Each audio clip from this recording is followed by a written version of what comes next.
Bête. Bonjour Cécile. Bon, oui, Elisabeth. Alors la jeune Mila, elle s'est exprimée hier pour la première fois dans le magazine à la télévision Quotidien et à visage découvert. Oui, elle l'a dit d'emblée, je n'ai rien fait de mal, je n'ai pas à me cacher. Bon, et puis il faut dire que depuis le 20 janvier, toute la France connaît son visage et son prénom, même si on avait un peu de mal à reconnaître l'instagrammeuse énervée de la vidéo, dont la jeune fille à la fois timide et hardie qui répondait hier soir à Yann Barthès. Ouais. Alors, le coup de sang, donc, sur vidéo qu'il a projeté dans la tourmente, a aussi fait d'elle le symbole du droit au blasphème, de la liberté d'expression. On pouvait craindre qu'elle ne soit pas à la hauteur de ce symbole, que la cause soit un peu trop grande pour elle. Non, on avait tort, parce qu'elle est encore pleine d'enfance, mais elle montre en même temps une très étonnante capacité de recul. Oui, c'est ça, parce qu'on rappelle qu'elle a 16 ans. Oui. Donc elle ne regrette rien. Alors non, on ne peut pas dire ça complètement, et on dirait même qu'elle a entendu notre ami Alain Finkielkraut. Deux choses que je regrette dans cette histoire. C'est de l'avoir dit d'abord sur les réseaux sociaux parce que j'avais pas mesuré l'ampleur que ça pourrait prendre, et c'est de l'avoir dit d'une manière aussi vulgaire parce que j'aurais pu argumenter, Vous regrettez la vulgarité? Je regrette la vulgarité, c'est ça. Oui, alors elle regrette effectivement la forme, donc vous l'avez compris, qui était effectivement tout à fait injurieuse, mais sur le fond elle ne lâche rien, et l'insulte à une religion, dit-elle, ce n'est pas pareil que la haine des croyants, et on aimerait bien que tous ces aînés aient son courage et son discernement. Alors franchement, les attaques de Ségolène Royal et de Nicole Belloubet, deux femmes de gauche, sont sidérantes. Jean-Christophe Cambadélis a écrit hier un article disant la laïcité, c'est pas une statuette qu'on met sur la cheminée, ça a été l'étendard de la laïcité. Franchement, c'est même plus sur la cheminée aujourd'hui. Oui, en tout cas, les pouvoirs publics se mobilisent autour de ça. Oui, alors après quelques couacs, effectivement, vous avez raison, l'enquête contre elle a été abandonnée, puisqu'on a eu Schiappa, Castaner et Jean-Michel Blanquer maintenant qui se sont exprimés. Et elle-même d'ailleurs a dit hier qu'elle était très soutenue par l'éducation nationale. Mais tout de même, il y a quelques raisons de tempérer votre optimisme. Pourquoi ? Eh bien d'abord, parce que les grandes proclamations de tout le monde, les nôtres, se heurtent au réel. Mila est toujours déscolarisée, elle n'a toujours pas de lycée. J'étais pas en sécurité dans mon établissement.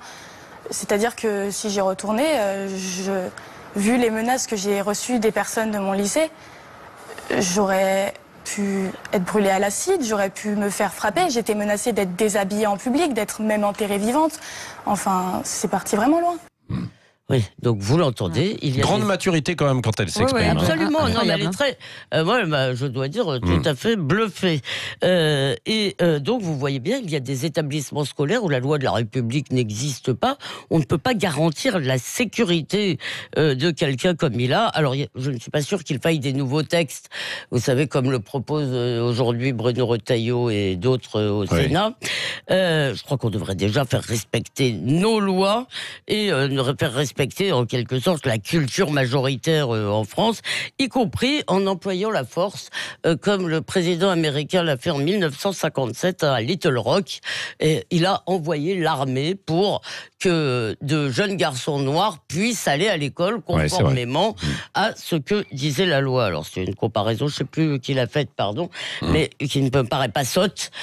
Effectivement, s'il faut la force pour faire respecter la loi, employons la force. Alors la deuxième raison, c'est qu'il y a tout de même un risque que le délit de blasphème revienne en loose day dans la loi Avia, qui est en train d'être discutée et qui prétend lutter non pas contre l'incitation à la haine, mais contre la haine, ce qui est un programme peut-être un peu ambitieux pour une loi. Enfin, on a beaucoup parlé de l'absence de la gauche et de l'absence des féministes, qui est tout à fait consternante, mais il y a une autre absence que je voudrais noter, c'est que fait la jeunesse. Elle manifeste pour le climat et pour la retraite, mais je ne vois aucun mouvement de soutien à Mila dans les lycées, je ne vois aucune mobilisation même de ses camarades. Je suis complètement... Il y avait eu le hashtag Je suis Mila quand même, oui, mais d'abord sur les réseaux sociaux, mais c'était pas que les jeunes. Ça reste assez anonyme sur les réseaux oui, sociaux. et puis il n'y a pas, il me semble quand même... De mobilisation générale. Oui, c'est une cause. Je suis quand même étonnée que ces jeunes, donc, ils sont prêts, je vous dis, à se mobiliser pour le climat, à faire la grève pour les cours.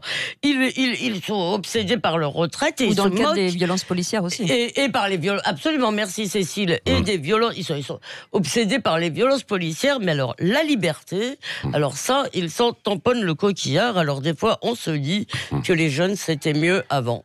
Merci Elisabeth Lévy pour votre regard libre, comme chaque matin, évidemment.